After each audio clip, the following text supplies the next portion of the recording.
નમસ્કાર મિત્રો, સ્વાગત છે તમારું એકવાર ફરીથી આપણી આ ચેનલ પર। મિત્રો, જો તમે તમારા જીવનમાં કંઈક નવું શીખવાની ઈચ્છા ધરાવો છો તો ચેનલને સબસ્ક્રાઇબ જરૂર કરી લેજો। જો તમારી પણ ઊંઘ રાત્રે આ ચોક્કસ સમયે ઉડી જાય છે તો થઈ જાઓ સાવધાન। મિત્રો, ઊંઘ આપણા જીવનનો એક અભિન્ન અંગ છે। ઊંઘ માત્ર શારીરિક રીતે જ નહીં પરંતુ માનસિક રીતે પણ સ્વસ્થ બનાવે છે। સારું જાગરણ આપણી ચેતનાના વિકાસ અને જીવનમાં સફળતા માટે જરૂરી છે। એવું કહેવામાં આવે છે કે રાત્રિના પ્રથમ પ્રહરમાં સૂઈ જવું જોઈએ અને બ્રહ્મ મુહૂર્તમાં જાગવું જોઈએ, પરંતુ આધુનિક જીવનશૈલીના કારણે આ શક્ય નથી થતું। પહેલાં તો કોઈ જલ્દી સૂવા પણ માંગે તો આ સોશિયલ મીડિયા જેવી વસ્તુઓ તેને સૂવા નથી દેતી। જેમ તેમ કરીને માણસ મોડી રાત્રે સૂવાનો પ્રયાસ કરે છે, પછી જો અચાનક ઊંઘ ઉડી જાય તો તે પરેશાન થઈ જાય છે, કારણ કે ઊંઘ તૂટ્યા પછી ફરીથી સૂવું થોડું મુશ્કેલ બની જાય છે। વિજ્ઞાન કહે છે કે રાતના ત્રીજા પ્રહરમાં ઊંઘ એક તબક્કામાંથી બીજા તબક્કામાં પ્રવેશે છે અને હળવી થઈ જાય છે। આ જ કારણથી ઘણા લોકો અચાનક જાગી જાય છે। ઊંઘ પૂરી ન થવાથી સ્વાસ્થ્ય સંબંધિત અનેક પ્રકારની પરેશાનીઓ પણ થઈ શકે છે। જો કે બાકી કોઈપણ સમયે ઊંઘ ઉડી જવી એક કોઈ મોટી વાત નથી, પરંતુ જો ઊંઘ દરરોજ એક ચોક્કસ સમયે ઉડે તો તેને નજરઅંદાજ ન કરવી જોઈએ। આ કોઈ સામાન્ય વાત નથી। આ દુનિયામાં માનવના જીવનમાં કોઈપણ વસ્તુ કારણ વગર નથી થતી। ત્યાં સુધી કે માનવ જ્યારે ઊંઘમાં સપનું પણ જુએ છે તો તે સપનાનો કોઈને કોઈ અર્થ જરૂર હોય છે। ઊંઘ ઉડવી એ તમારા જીવનમાં થઈ રહેલા ફેરફાર તરફ સંકેત કરે છે। તેને હળવાશથી લેવું તમને ભારે પડી શકે છે। મિત્રો, તમારી સાથે પણ જો આવું થઈ રહ્યું છે તો બસ સમજી લો આ વિડિયો તમારા માટે જ છે। આને અંત સુધી જુઓ અને જાણી લો કે આની પાછળનું કારણ શું છે। મિત્રો, જો તમે જલ્દી સૂવા માંગો છો અને તમને રાત્રે 9 થી 11 વાગ્યાની વચ્ચે ઊંઘ નથી આવતી તો થઈ શકે છે કે તમને કોઈ ચિંતા સતાવી રહી છે, તમે માનસિક તણાવમાં છો। શાંતિભરી ઊંઘ અને તણાવની ઊંડી દુશ્મની છે।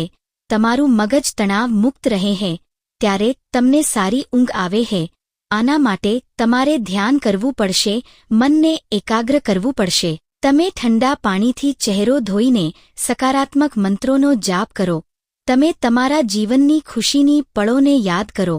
આ રીતે મનને બહેલાવીને તમે તણાવ ઓછો કરી શકો છો। આનાથી તમને માત્ર તણાવમાંથી જ છુટકારો નહીં મળે, પરંતુ તમને એક સારી ઊંઘ પણ મળી શકશે। એવી જ રીતે જો તમે રાત્રે 11 થી 1 વાગ્યાની વચ્ચે અચાનક સૂતા સૂતા જાગી જાઓ છો તો પણ તમે કોઈ વાતને લઈને ખૂબ જ પરેશાન છો। તમે તમારી જાતને ભરોસો અપાવો કે જે થવાનું હશે તે તો થઈને જ રહેશે। ચિંતાની ચિતામાં બળવાથી કંઈ નહીં થાય। ઉલટાનું સ્વાસ્થ્યવર્ધક ઊંઘ લઈને સવારે તાજગીભર્યા મનથી તમે સમસ્યાઓનો ઉકેલ લાવવામાં વધુ સક્ષમ બનશો। અને જો આવી ચિંતાની કોઈ વાત નથી તો કહેવાય છે કે રાત્રે 12 વાગ્યાની આસપાસના સમયમાં જો તમારી ઊંઘ ઉડે છે તો તેનો અર્થ એ હોઈ શકે છે કે કોઈ અજાણી શક્તિ તમારી આસપાસ રહીને તમારો સંપર્ક કરવાનો પ્રયાસ કરી રહી છે, જે તમને જીવનના ઉદ્દેશ્યો પ્રત્યે જાગૃત કરી રહી છે। આનાથી તમારા જીવને ખતરો પણ થઈ શકે છે। મિત્રો, રાત્રે 1 થી 3 વાગ્યાની વચ્ચેનો જે સમય હોય છે તે સૌથી વધુ ગાઢ ઊંઘનો સમય હોય છે। જો આ સમયે તમે અચાનક જાગી જાઓ છો તો તે દર્શાવે છે કે કદાચ તમારું યકૃત એટલે કે લીવર બરાબર કામ નથી કરી રહ્યું, કોઈ સ્વાસ્થ્ય સંબંધિત પરેશાની જરૂર છે। આ તમારા ચીડિયાપણાને પણ દર્શાવે છે।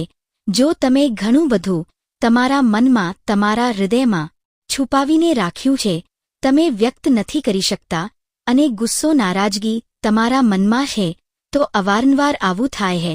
આવા સમયમાં ઠંડુ પાણી પીવો, થોડું ધ્યાન કરો, ઈશ્વરના નામનું સ્મરણ કરો, ભરોસો રાખો, તમારા જીવનમાં ફરીથી શાંતિ પાછી ફરશે। એવું કહેવાય છે જો રાત્રે 12 થી 1 વાગ્યાની વચ્ચે તમે કોઈ સપનું જુઓ છો તો તે સપનું આવનારા 3 વર્ષમાં સાચું થઈ શકે છે અને 1 થી 2 વાગ્યાની વચ્ચે જોવાયેલા સપના કહેવાય છે કે વર્ષભરમાં સાચા સાબિત થાય છે। આગળ વધતા પહેલા તમને વિનંતી કરીએ છીએ કે વિડીયોને લાઇક જરૂર કરજો, મિત્રોને શેર કરી દેજો અને જો તમે હજુ સુધી ચેનલને સબસ્ક્રાઇબ નથી કરી તો ચેનલને સબસ્ક્રાઇબ કરીને વેલકમ જરૂર જણાવજો. મિત્રો, જો તમારી ઊંઘ મોટાભાગે 3 વાગ્યાની આસપાસ અચાનક રોજ ઉડે હે તો તેનો અર્થ એ હોઈ શકે હે કે સૃષ્ટિની દિવ્ય શક્તિઓ ઈચ્છે છે કે તમે ઉઠો, પ્રભુની આરાધના કરો, પરમાત્માનો જાપ કરો, કારણ કે ઘણી બધી શક્તિઓ તમને મળવા માટે, તમારી અંદર સમાવા માટે બેતાબ હે. અને મિત્રો, જો તમારી ઊંઘ રાત્રે 3 થી 5 વાગ્યાની વચ્ચે ઉડે હે તો થોડા સાવધાન થઈ જાઓ. થઈ શકે હે કે તમને પણ પડોશ સંબંધિત કોઈ પરેશાની હે અથવા તો એવું પણ બની શકે કે કોઈ શક્તિના પ્રભાવના કારણે આવું થઈ રહ્યું હોય. સવારે 3 થી 5 વચ્ચેનો સમય અમૃત વેળા કહેવાય હે. આ દરમિયાન ઘણી અલૌકિક શક્તિઓનો પ્રભાવ પણ રહે હે. તો સંભાવના છે કે કોઈ અદૃશ્ય શક્તિ તમારો સંપર્ક કરવાનો પ્રયાસ કરી રહી હે, જે તમારા જીવન પ્રત્યે જાગૃત હે. આ અજાણી શક્તિ તમને હંમેશા સજાગ રાખવાનો પ્રયત્ન કરતી રહે હે. તમારા જીવનમાં આવનારા બહુ મોટા ફેરફાર તરફ આ ઇશારો કરે હે. તે આપણને સતર્ક રહેવા માટે કહી રહી હોય હે, જેથી જિંદગીમાં આવનારા ફેરફારોનો સામનો કરવા માટે આપણે તૈયાર રહીએ. અને મિત્રો, 3 થી 5 વાગ્યાની વચ્ચે જાગવાનો અર્થ હે કે તમારા ઘરમાં ધન ધાન્યમાં વૃદ્ધિ થવાની હે, તમારા ઘરમાં ખુશીઓ આવવાની હે. સવારે વહેલા ઉઠવું માત્ર મન માટે જ નહીં પરંતુ સ્વાસ્થ્ય માટે પણ સારું હોય હે અને સવારે ઉઠવાના કેટલાક ધાર્મિક લાભ પણ હોય હે. તો આ સમયે આંખ ખુલવા પર લાંબો શ્વાસ લો, બને તેટલા મનમાં સકારાત્મક વિચાર લાવો, બજરંગબલીને એક સરસિયાના તેલનો દીવો પ્રગટાવો. મિત્રો, કેટલાક લોકોને સવારે વહેલા ઉઠવાની આદત હોય હે, પરંતુ જો તમે ગાઢ ઊંઘમાં સૂઈ રહ્યા છો અને અચાનક ગભરાઈને 5 થી 7 વાગ્યાની વચ્ચે તમારી આંખ ખુલી જાય હે તો આ દર્શાવે છે કે તમે દિલથી ખૂબ જ દુઃખી છો, દર્શાવે છે કે તમે ભાવનાત્મક દ્રષ્ટિકોણથી ખૂબ નબળા છો. કોઈ વસ્તુ તમને ભાવુક થવાથી રોકી રહી હે. તમારી ઊંઘ રોજ સવારે 5 થી 7 વાગ્યાની વચ્ચે ઉડે છે તો આ આદત દર્શાવે છે કે તમે ખૂબ ક્રિયાશીલ છો. અસલમાં આ સમયે તમારી ઊર્જાનો પ્રવાહ ઘણો વધુ હોય છે. આ સમયે તમે સૌથી વધુ ઊર્જાવાન હોઈ શકો છો. સવારે વહેલા ઉઠી જવું, 5 થી 7 વાગ્યાની વચ્ચે ઉઠી જવું પણ એક સારી આદત છે. શાસ્ત્રો મુજબ માનવે સવારે સૂર્ય ઉદય થાય તે પહેલાં જ ઉઠી જવું જોઈએ, કારણ કે હિન્દુ શાસ્ત્રોમાં એવી માન્યતા છે કે જે પણ માનવને સૂર્ય ભગવાન સ્વયં આવીને જગાડે છે તે માનવના જીવનમાં ક્યારેય કંઈ સારું નથી થતું. તેથી માનવે પ્રયાસ કરવો જોઈએ કે તે સૂર્યોદય પહેલાં જ ઉઠીને સ્નાન વગેરે કરીને ઈશ્વરની પૂજા, જપ, તપ, ધ્યાન અને નિત્યકર્મ પૂરા કરી લે. આ ઉપરાંત મિત્રો, સવારે ઉઠીને તમારા ઘરની તમામ બારીઓ અને દરવાજા ખોલી દો, જેથી સૂર્યના કિરણો તમારા ઘરમાં પ્રવેશી શકે. ઘરના આંગણાની સફાઈ સારી રીતે કરી લો, જેથી માતા લક્ષ્મીનું તમારા ઘરમાં આગમન થાય. મિત્રો, સવારે ઉઠીને સૌથી પહેલા ઈશ્વરના નામનું સ્મરણ કરો. ઈશ્વરનો આભાર માનો કે હે ઈશ્વર, તમારા લીધે જ મને આ જીવન પ્રાપ્ત થયું છે, તમારા કારણે જ મને આ સુંદર સમય જોવાની તક મળી રહી છે અને તમારા કારણે જ મને મારા જીવનમાં સાચો રસ્તો જોવાની તક મળી રહી છે. હે પ્રભુ, તમારી કૃપા મારા પર બનાવી રાખજો. જો મારા તરફથી કોઈ ભૂલ થઈ જાય તો કૃપા કરીને મને માફ કરજો. પછી ધરતી પર પગ મૂકતા પહેલા ધરતી માતાને પ્રાર્થના કરો, હે ધરતી માતા, હું મારા કદમ તમારા ઉપર મૂકવા જઈ રહ્યો છું.